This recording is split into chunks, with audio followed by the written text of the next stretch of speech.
ভারতবর্ষ মানে কোনো আর্ট পেপারে আঁকা জল রঙের মানচিত্র নয়। ভারতবর্ষ মানে শুধু হর্ষবর্ধন কিংবা বাবরের বিজয় বার্তা নয়। ভারতবর্ষ মানে বিজয় সিংহের সিংহল জয়ের ফ্যাসিস্ট গৌরব গাথা নয়। ভারতবর্ষ মানে শুধু মীনাক্ষীপুরম কিংবা জামা মসজিদ নয়। ভারতবর্ষ মানে নেহেরুজির বংশানুবৃত্তি কিংবা জিন্না সাহেবের অলিখিত শ্বেতপত্র নয়। ভারতবর্ষ মানে এক ভালোবাসা, আমার তোমার শব্দের, সঙ্গীতের, জীবনের, আকাশের, মাটির। আমাদের প্রাইমারি স্কুলে কলু খাঁ সাহেব সাদা দাড়ি, মাথায় ফেজ, ড্রিল করাতেন আমাদের। ডান বাঁ, ডান বাঁ, সস্নেহে সতর্ক করতেন। বাবা সকল, পা আর হাত মিলিয়ে মিলিয়ে ফেলো, মিলিয়ে মিলিয়ে ফেলো। কলু খাঁ সাহেবের গোরের মাটিতে আজ ফেরেশতার হাসি ভারতবর্ষের চিরাগ হয়ে জ্বলছে।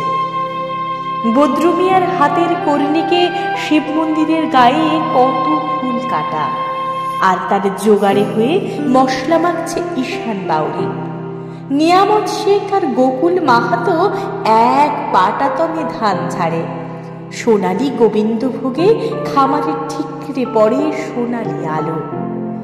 মদন মাঝি দাঁড় টানত যুবতী গঙ্গায়, বৈঠা ধরত হোসেনুর মাঝি। সামলে চলো মাঝি, সামুদ্রে কাঁচা খাকির গান, চোরাবালির চর আর ঘূর্ণি চলার ঘাট। আমার ভারতবর্ষে কোনো গেরুয়া রাজনীতিবিদ কিংবা ইমামের নির্দেশিকা নেই। এখানে কোনো সংহিতা হাদিস ছাড়াই কোজাগরি চাঁদের অকৃপণ আলো পড়ে ঈদগার উপর, আর রমজানি চাঁদ তুলসী মঞ্চের গায়ে পূর্ণ আলো দেয়। আমার ভারতবর্ষ মানে রবি ঠাকুরের মধ্যে নজরুল, রবি শঙ্কর আর আলী আকবরের যুগলবন্দি, গণেশ পাইন আর মকবুল ফিদার রঙিন ছবি। আমার ভারতবর্ষ মানে লালন ফকিরের গান।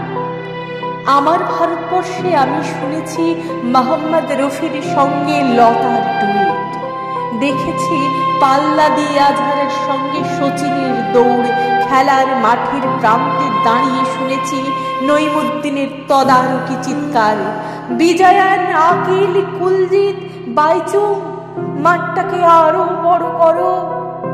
মাঠ দিন দিন ছোট হয়ে যাচ্ছে, মাঠটাকে আরো বড় করা দরকার, অনেক অনেক বড়।